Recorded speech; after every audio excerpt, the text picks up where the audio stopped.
fantasía, digamos, de Leónidas Lamborghini dentro del mapa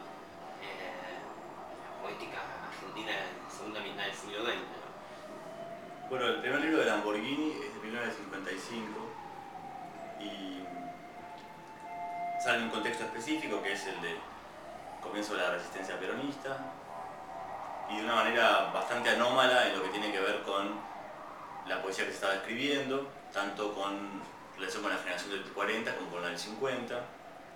La generación del 40 era predominantemente neorromántica, la generación del 50 era predominantemente surrealista, invencionista, y lo que hace Lamborghini, a mi juicio, es una síntesis de muchas cosas que estaban circulando, agregando otras cosas que no estaban circulando, pero siempre manteniendo una pata, digamos, en la tradición y otra pata en la coyuntura. El libro del 55 se llama Saboteador arrepentido. Con respecto al título, también hay que hacer una distinción porque la idea del sabotaje, que después se vuelve famosa y que sobre todo aparece trabajada en el libro de James, en realidad, según James por lo menos, es una forma de protesta o de violencia que se ejerce a partir del 56, de manera que el título del 55 queda en un lugar o de anticipación o escrito en otro sentido, pero no es el único caso en el cual Lamborghini adelanta algo que podía ocurrir después. Así que bueno, eso se puede dejar abierto. Entonces, por una parte, hay un trabajo de sintetizar cosas que estaban moviéndose en el ambiente, sobre todo por el lado experimental, vanguardista, y por otro lado retomar cosas que no estaban sobre la mesa y que tienen que ver con las tradiciones de literatura nacional a partir, digamos, de Martín Fierro en adelante, una línea quebrada porque no es recta, que arranca en Martín Fierro y llega hasta Operación Masacre, que en el 55 no aparece, pero sí aparece en la edición del 71. Y en el medio tenemos un montón de nombres como Arlt, como Olivari, como el Sainete, los hermanos Discépolo. De manera que todo ese arsenal de referencias aparece con un objetivo o con un foco principal que es casi de análisis político y que permanece en toda la serie de lo que después se llamó El solicitante descolocado. El primer libro es solamente un monólogo, cosa que también es innovadora en la poesía argentina de esos años. Habla una voz todo el tiempo, que es la del saboteador arrepentido. Y luego en el segundo libro se agrega una segunda voz, que es la de El solicitante descolocado. Y entre las dos forman un contrapunto al estilo de el Martín Fierro, con una idea mucho más de poesía dramática o narrativa que de poesía lírica. Esto cambia bastante las cosas en el panorama de la poesía argentina de los 50 y 60. Es decir, no predomina un tipo descriptivo, no hay alusiones románticas a la naturaleza, tampoco hay desarticulación de la palabra desfocalizada de un objetivo político, sino justamente una síntesis de varios elementos con la conciencia desde un comienzo de esa idea de modelo que hoy volvemos a escuchar de otra manera. El momento de las patas en la fuente, digamos, que es un sintagma que inventa él, queda como referencia inevitable para toda la saga del solicitante descolocado, y también incluiría ahí toda la saga de episodios, circus, que son otro tipo de libros, pero que él reúne en la última edición de alguna manera. Queda como referencia a ese modelo de 1945, del 17 de octubre, y se puede pensar que es algo muy importante de seguir reescribiendo, igual que un modelo literario. La propuesta, digamos, la apuesta estética de Lamborghini tiene que ver con la reescritura, la tangenciación, la variación, el canto paralelo de su poesía con la de un modelo previo, entendido en este caso en el plano literario, pero se puede hacer una especie de paralelismo y pensar si el modelo político del primer peronismo digamos, del 45 al 55 no podría funcionar de la misma forma, es decir, como un modelo al que hay que seguir reescribiendo de ahí en adelante, sin conmiseración, sin piedad, sin lamento, pero también sin idealización, que creo que es lo que hacen los primeros libros de Lamborghini. Ahora, también es cierto que los libros son voces, y las voces son contradictorias. Es como si nos pusiéramos ahora a imaginar un personaje que hiciera un monólogo sobre el kirchnerismo, y obviamente no hay una línea única hacia donde irían las palabras, porque hay posiciones encontradas, hay contradicciones, es un movimiento complejo. Eso ocurre en los contrapuntos de los personajes de Lamborghini. No hay una posibilidad de establecer una relación de uno a uno con la realidad o con un estereotipo. Desde ese punto de vista no es equivalente a la voz del gaucho escrita por Hernández. Es decir, no hay una voz del obrero que sea visible lingüísticamente en Lamborghini, sino un montón de voces cruzadas que pueden incluir una zona coloquial muy grande, pero también una reescritura de las coplas de Manrique, o también una cita de Operación Masacre de Rodolfo Walsh. Todo eso es como un compuesto lingüístico muy potente para el momento en que salió, e inclusive también hoy en día. Ya que pusiste la palabra lamento, me acordaba que Ludmer tiene un escrito sobre la gauchesca en el que sostiene, sea verdad o no, digo, es interesante para pensar que lo que caracteriza a la gauchesca son dos cosas, ¿no? La cuestión del duelo entre dos voces y la cuestión del lamento, ¿no? El lamento como el tono, digamos, de la gauchesca del siglo XIX, que después se transfiere al tango, la cultura popular, etc. ¿Vos qué dirías, Nicolás, que hace Leónidas en relación con esas dos, con esos dos elementos, ¿no? Con el duelo parece estar, ahora el lamento... Bueno, eso se puede ver sobre todo a partir de el libro Al Público, Diálogos 1 y 2. Ahí el diálogo no es entre el solicitante descolocado y el saguardador arrepentido, sino entre el letrista del sesquicentenario y el letrista proscripto. Y cada uno de los dos, de manera de nuevo bastante contradictoria, expresa uno de esos dos tonos descritos por Ludmer, el desafío y el lamento, en el sentido de que el que está proscripto, lo que hace Lamborghini en ese caso es usar la zona más codificada de los tangos, los que tienen que ver con el tango en primera persona masculina, donde se describe o se narra el abandono por una mujer, y establecer una serie de homologaciones con Perón, y de ese punto de vista hay un lamento, y una perspectiva más proyectada hacia el futuro, desafiante, que es la del letrista del sesquicentenario. Entonces, en ese sentido hay dos tonos que claramente se reconocen y que podrían confirmar la tesis de Ludmer. También hay otros tonos nuevos. Por ejemplo, la risa, ¿no? La risa, ¿no? Digamos, con el modelo, la relación con el modelo, con un elemento... Bueno, se puede encontrar en la gauchesca también del siglo XIX. Esa es la lectura, de hecho, innovadora de Lamborghini en relación con la gauchesca. El libro que compiló las clases de Lamborghini en la facultad de Filosofía y Letras sobre la gauchesca se llama Risa y Tragedia en los poetas gauchescos, y consiste en tomarlo por un lado payasesco, burlón, tomar a Martín Fierro como un bufón, como un psicótico agresivo, toda una serie de lecturas que no se venían haciendo ni académicamente ni fuera de la facultad tampoco. Y la reescritura tanto de Martín Fierro, como digamos, de algunos momentos de Martín Fierro, como del Fausto de Estanislao del Campo, depende de esa primera consideración, de cómo mira a la gauchesca, cómo la lee Lamborghini.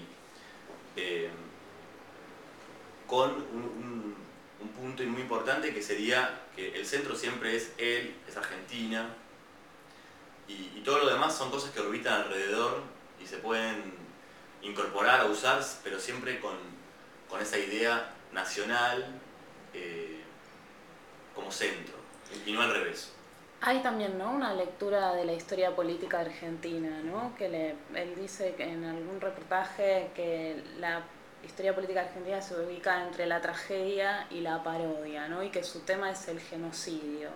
¿Eso cómo se vincula con su estrategia estética, por decirlo de alguna manera? Bueno, creo que esas dos palabras también definen a la estética de Lamborghini, la mezcla de tragedia y parodia, lo que en algún artículo se llamaba epicómico, y sin duda desde el primer libro en adelante, no todos los libros, pero sí gran parte, son libros de análisis político, a veces de maneras muy indirectas, a veces un poco más directas, por ejemplo, Las coplas al Che, o por ejemplo, Llamados de Vietnam, y análisis políticos en verso, digamos, que tienen la misma legitimidad en retrospectiva que un texto de historia o de ciencia política o de sociología a la hora de comprender una época. A veces porque registra en tiempo presente lo que está pasando, a veces porque lo anuncia y a veces porque establece una relación muy innovadora y muy radical con el pasado. Así como el momento, digamos, de Lamborghini creo que es el de la resistencia peronista, inevitablemente, pero hay intervenciones posteriores, por ejemplo, cuando reescribe al mismo tiempo la marcha peronista y el himno nacional argentino y menciona muchas veces la palabra combate en el contexto de los años 70, donde ya existen organizaciones armadas operando. Entonces, si bien el foco sigue siendo siempre esa discusión ligada al primer peronismo, hay intervenciones posteriores como esa o como publicar en el curso de los 90 Perón en Caracas, dando una figura de Perón completamente payasesca, pero también que interpela a un momento histórico entero. Sí, y además a una sociedad, ¿no? Digamos, ese final que tiene esa obra, digamos, todos abuchando a Perón, digamos, etc. ¿no? ¿Cuándo había sido también esa misma sociedad en la que lo había colocado Perón en el lugar que lo colocó, digamos? ¿Y cómo es la recepción de la obra de Lamborghini para la crítica? Bueno, podría empezar por el final, que sería, hay una recepción muy específica y muy interesante que la hace lo que en general llamamos la poesía de los 90, particularmente algunos poetas como Alejandro Rubio, Martín Gambarota, Sergio Raimondi, Daniel García Helder, David Samoilovich, que no entran tanto estos últimos dos dentro de la poesía de los 90, pero del 80 para acá, digamos, son personas que están muy atentas a lo que escribió Lamborghini y en mayor o menor medida pensando cómo escribir a partir de algunas conquistas o algunos logros de Lamborghini en la poesía argentina. Esa recepción tiene que ver con una idea de poema político donde todos los niveles del lenguaje estén comprometidos al mismo nivel, todos sean materiales en los que se está disputando el sentido de un momento histórico. No solamente referente, sino también la sintaxis, la sílaba, la organización de una frase, dónde cortar un verso. Ahí el caso, digamos, más claro es el Spuntum de Martín Gambarota. Y bueno, en la autobiografía podrida de Rubio dice: Leónidas Lamborghini es mi poeta faro y no me da la más mínima bola. Establece también otro tipo de relación con Lamborghini, que muchas veces se vincula con el tipo de personajes que eligen para los poemas, con la identificación con una tendencia política. Y hacia atrás hay una cadena digamos, por un lado de lecturas interesantes y por otro lado de malos entendidos también. Creo que la lectura de Lamborghini se va poniendo interesante con el paso del tiempo, pero en sus primeros momentos aparece como algo inaceptable, salvo por un grupo muy menor de personas que o bien lo editan o bien lo estimulan, entre las cuales está Marechal, por ejemplo, y también Januzzi, y también muchos momentos digamos, de aislamiento o de marginación respecto de la circulación de lecturas. es difícil establecer una línea directa. Me parece que más bien es una secuencia de buenas y malas lecturas alternativamente, y que yo rescato particularmente la que hizo la poesía de los 90, pensando qué tipo de poema político se podía escribir en los años 90 en un contexto de descomposición social, política y económica, que en cierta medida es cercano al espíritu de Lamborghini a partir del 55. Y no casualmente Lamborghini retoma muchas tendencias del lenguaje nacional en momentos donde no se está en el poder, por así decirlo. Digamos, la épica del fracaso, Martín Fierro, Art, Discépolo, son recuperaciones desde un punto de vista que habría que repensar hoy con una distribución distinta de la relación entre los partidos políticos, la poesía, los nuevos actores sociales. Es decir, no estamos en los años 90, entonces eso obliga a hacer una nueva lectura de Lamborghini y pensar qué podría pasar con esas líneas que tendió Lamborghini de acá en adelante.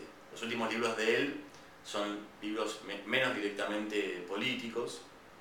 El último editado es El genio de nuestra raza, que en realidad es una nueva edición con algunas variaciones de las reescrituras de Lamborghini, de todas las reescrituras que hizo.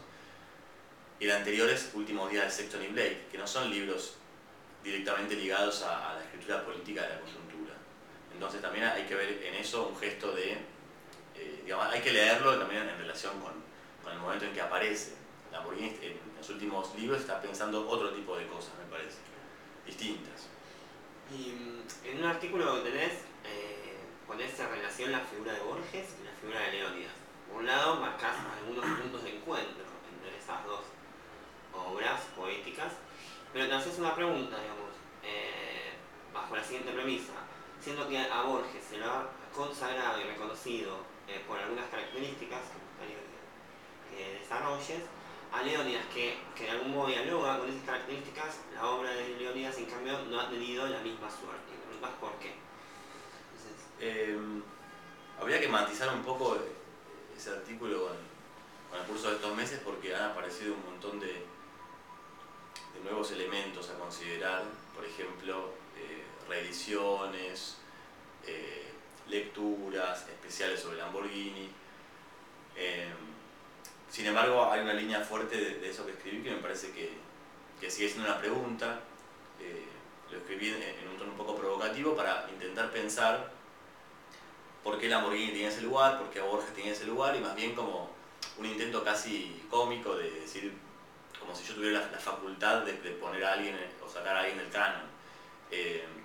Lo que me importaba destacar en ese caso era que no era interesante plantear una disyuntiva entre un escritor u otro, sino justamente hacer lo contrario, que la manera en la que se legitima en las políticas culturales liberales es justamente la exclusión, la disyunción, es este-oeste, dejando por afuera a toda una zona de escritores que no casualmente la mayor parte de las veces son peronistas, y que el gesto no debería ser el contrario, sino justamente un gesto selectivo con base en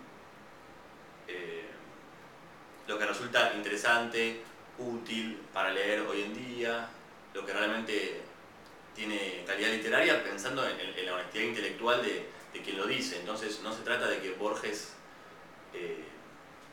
deba tener una colocación u otra, me parece que la colocación que tiene es perfectamente merecida, pero me preguntaba más que nada por qué Lamborghini, habiendo pasado por un montón de los avatares de la literatura de Borges, desde los temas hasta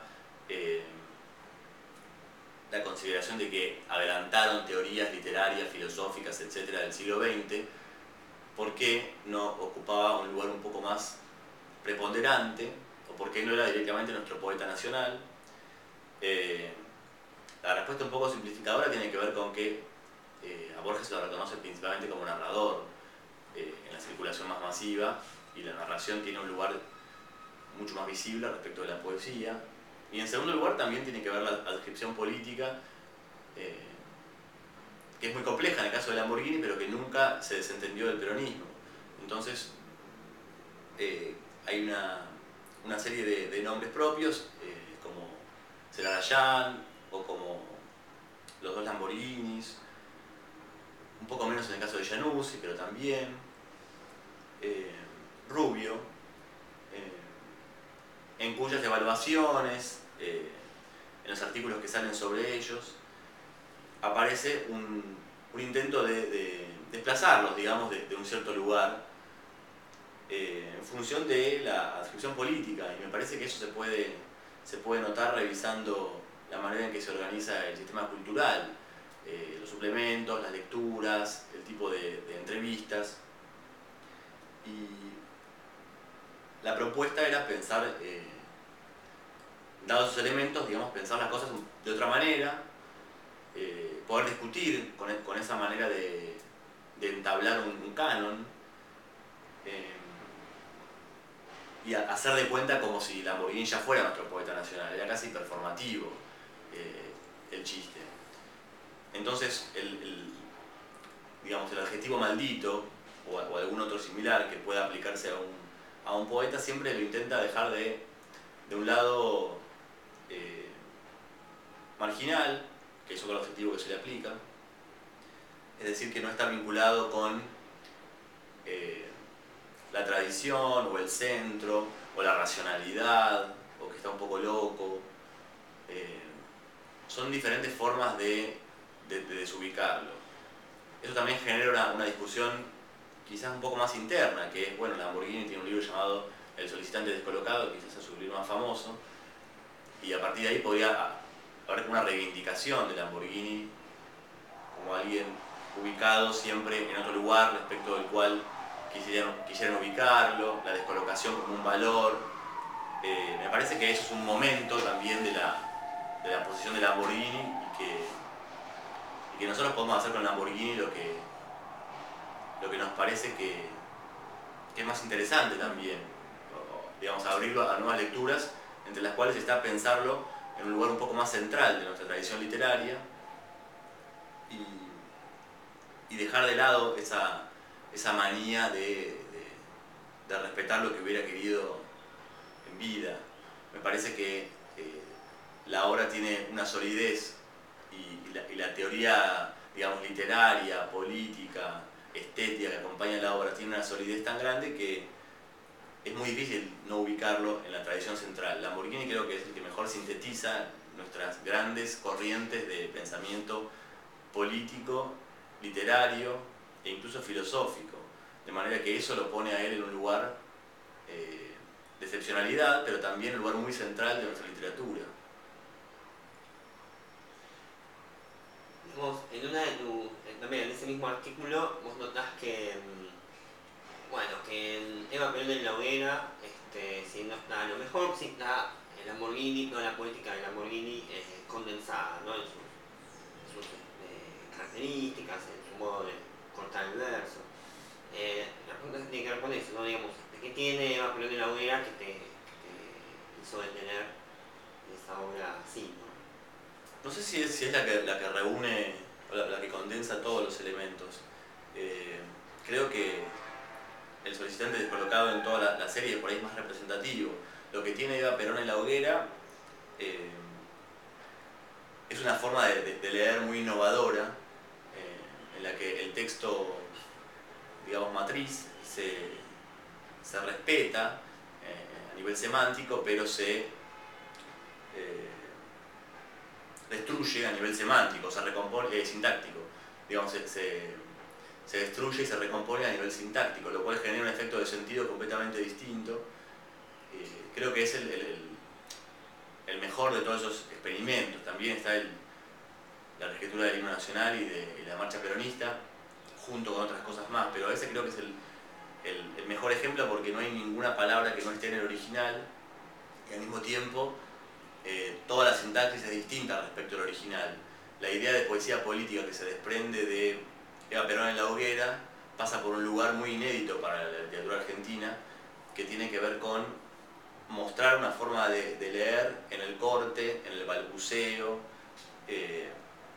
y que no tiene tradición hacia adelante ni hacia atrás en ese sentido. Lo que hace es como decía Sergio Raimondi en un texto más o menos reciente,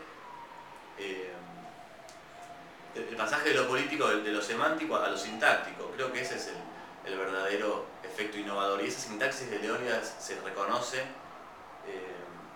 en casi todos los libros que publicó. Por eso también habría que revisar esa idea de que Leónidas reescribe textos de otros porque en realidad su voz, o no tiene voz, está buscando su voz. Creo que la sintaxis digamos, deconstructiva de Leónidas es muy personal, es muy claramente reconocible cuando uno lee cualquiera de los libros y genera un efecto muy personal en el sentido de que esa es su voz. Y se encuentra no quizás en una, digamos, en una frase memorable, sino en la ruptura, en la síntesis de las voces. Actúa como un sintetizador, incluso a nivel musical de la palabra. Eso es lo más importante que en términos literarios se le debe reconocer, me parece. Bárbaro, gracias.